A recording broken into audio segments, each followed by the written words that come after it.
Artinya ini secara tidak langsung Pak Menteri menyampaikan bahwa tugas Bapak saat ini adalah bersih-bersih gitu ya Pak ya? Iya, sebetulnya bukan hanya kami, saya, tapi juga semua pemerintahan Pak Presiden kita ya, Pak Prabowo itu menghendaki semua instansi tanpa terkecuali harus membersihkan apa yang perlu kita bersihkan, harus meluruskan apa yang perlu kita luruskan, ya tentu dengan cara-cara yang searif mungkin ya kan. Ya, jadi kita mencoba di Kementerian Agama ini bagaimana supaya Kementerian Agama ini bisa menjadi imam terhadap kementerian yang lain, itu obsesi kami.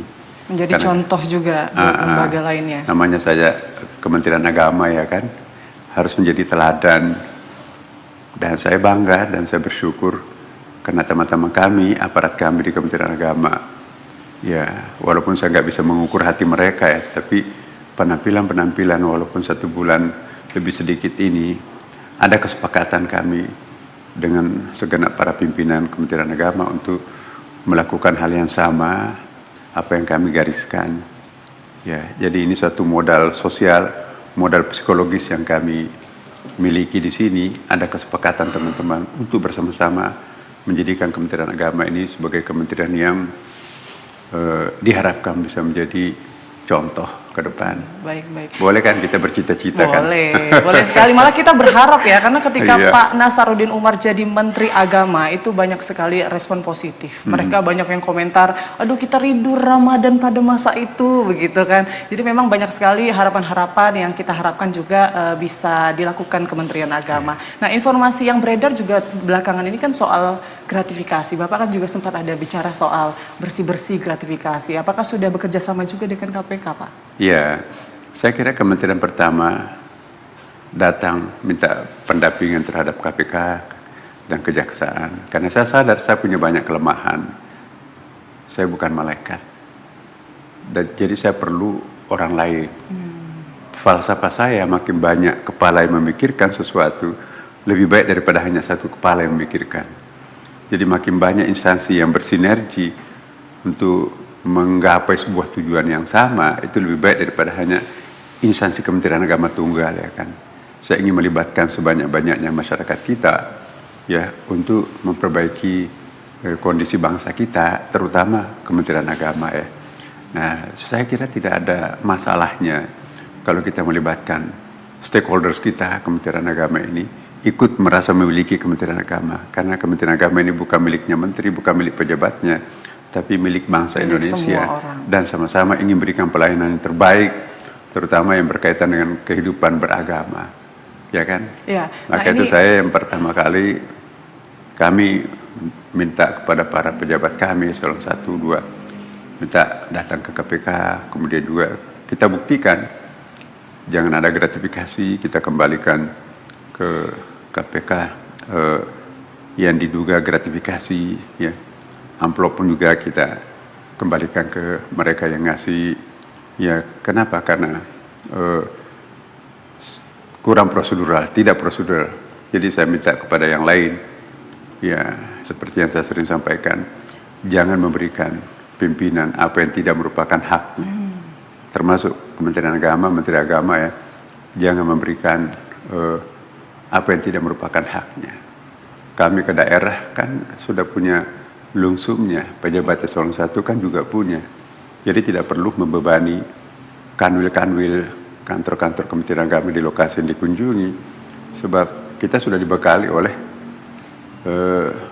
tugas kita sendiri. Nah, jadi kalau mereka dapat lagi dari daerah, artinya kan memberikan beban yang di luar program mereka, ya. Kecuali kalau itu diprogram, misalnya kan ada kegiatan-kegiatan tertentu dilakukan di tingkat pertama, di tingkat 1 ya, di provinsi atau tingkat 2, ya itu kan harus profesional. Betul.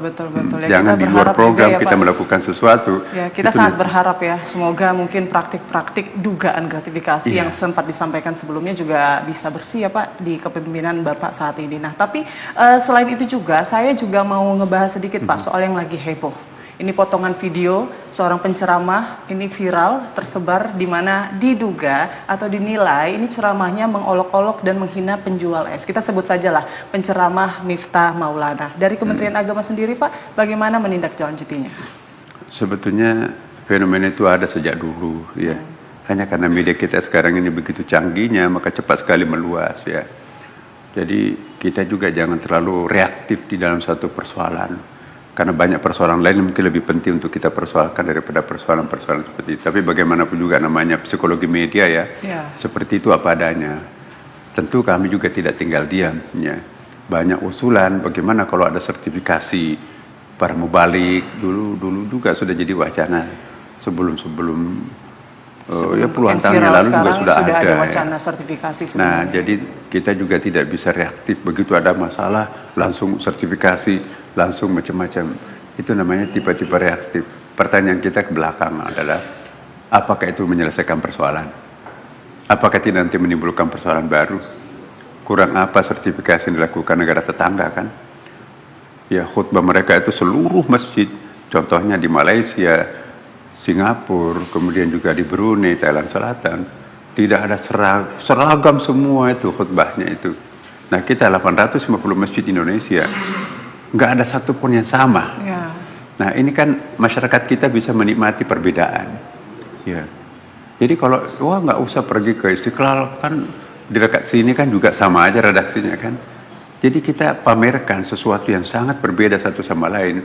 Memamerkan keindahan itu menurut hemat saya jauh lebih baik daripada memamerkan keseragaman. Ya, sebuah lukisan sekalipun ini bingkainya emas, tapi yang dibingkai kertas putih, indah nggak? Indahnya sebuah lukisan karena ada warna-warna konfiguratif, ya kan? Beragam. Itu kan lebih indah kan, beragam. Jadi biarkanlah masyarakat menikmati keindahan perbedaan. Yang penting buat saya tuh bukan bagaimana menyatukan, tapi bagaimana membiasakan masyarakat kita itu hidup di tengah-tengah perbedaan antara satu sama lain tanpa ada gontok-gontokan, tanpa ada saling mempersoalkan. Itu kematangan loh. Kalau orang tidak biasa hidup berbeda, itu belum matang. Tapi kalau masyarakat kita sudah terbiasa hidup berbeda dengan orang lain tanpa ada masalah, itu ciri-ciri masyarakat yang sudah matang. Nah, itu artinya dakwah sudah berhasil di situ kan. Nah, tapi yang disayangkan kan pada saat momen itu ada yang dirasa tidak pantas begitu ya, seperti perkataan kasar begitu. Nah, kemudian kan usulan dari DPR ini kan sebetulnya agar para penceramah ini memiliki kompetensi lah untuk mumpuni untuk memberikan nilai-nilai keagamaan dalam sertifikasi. Nah, mungkin kalau Bapak merasa atau kementerian merasa sertifikasi bukan jalan utama, tapi ada nggak solusi yang sudah dilakukan atau yang akan dilakukan agar penceramah tidak mengulangi lagi hal tersebut? Saya setuju pendapat DPR, kompetensi itu sangat penting ya kan. Karena kalau kita berbicara tentang dakwah, tidak hanya berbicara tentang pendakwah. Paling tidak ada 5 hal yang harus kita perhatikan.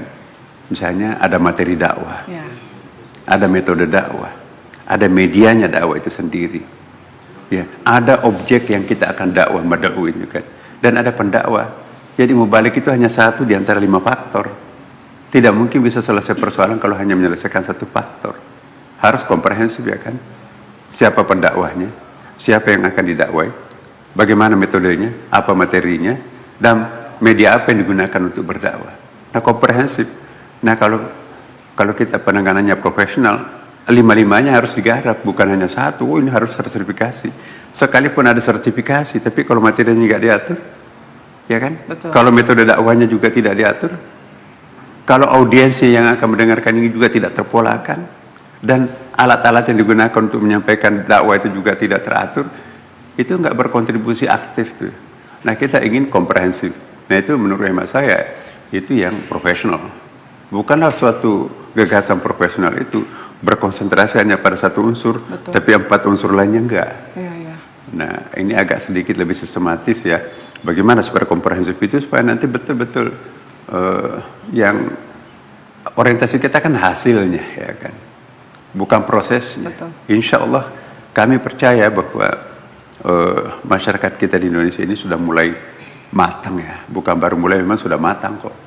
Mungkin karena kita berterima kasih para founding fathers kita, bukan hanya pintar bicara tapi juga mengamalkan apa yang diucapkan. Nah, ini tantangan kita kan sekarang ini. Kita harus belajar banyak kepada para founding fathers kita. Dari Sabang sampai Merauke, keterbukaan ke lapangan dadanya menerima perbedaan itu dahsyat loh. Jadi saya sering mengatakan Mbak Putri ya, salah satu nilai jual Indonesia itu bukan hanya mineral diekspor kemana-mana, Tapi salah satu selling point kita itu adalah kerukunan. Gak ada negara sepura Indonesia mampu menciptakan kerukunan sedemikian indah, kecuali di kolom langitnya Indonesia kan. Coba kita lihat negara Timur Tengah. Etniknya tidak lebih dari 4 loh. Afghanistan cuma 7 etniknya. Kita 1.500 lebih. Ya. Kemudian di negara kawasan Teluk sekarang yang sedang macam-macam itu, ya, bahasanya sama, peradabannya sama, dan juga apa yang berbeda. Tapi kok nggak bisa kompak? Nah kita yang sedemikian luas wilayahnya ini, kepulauan. iya, kepulauan berapa, warna kulit berapa, bahasa berapa, betul. tapi kok bisa kompak dalam Bhinneka Tunggal Ika? Sebenarnya itu hal yang harus kita syukuri ya. Jadi Bhinneka ini Tunggal lukisan Ika. Tuhan yang harus kita syukuri. Jadi perbedaan itu karunia Tuhan. Mari kita merawat lukisan Tuhan dalam bentuk Indonesia ini kan. Ya, setuju, Indonesia setuju. itu lukisan hidup, lukisan Tuhan. Jangan ada yang mengacak-acak. Merusak itu adalah perbuatan dosa kan. Indonesia sedemikian utuh, jangan ada yang mengacak-acak. Baik, jadi perbedaan itu nggak selalu meresahkan ya, justru perbedaan itu yang menguatkan kita. Perbedaan itu harus dirayakan. Betul, harus kita syukuri. Berbeda-beda tapi kita tetap sama Iya, satu betul. tujuan. Baik, nanti kita juga akan lanjutkan ya Pak perbincangan kita. Usai jeda berikut, Sosok Pekan ini akan kembali sesaat lagi.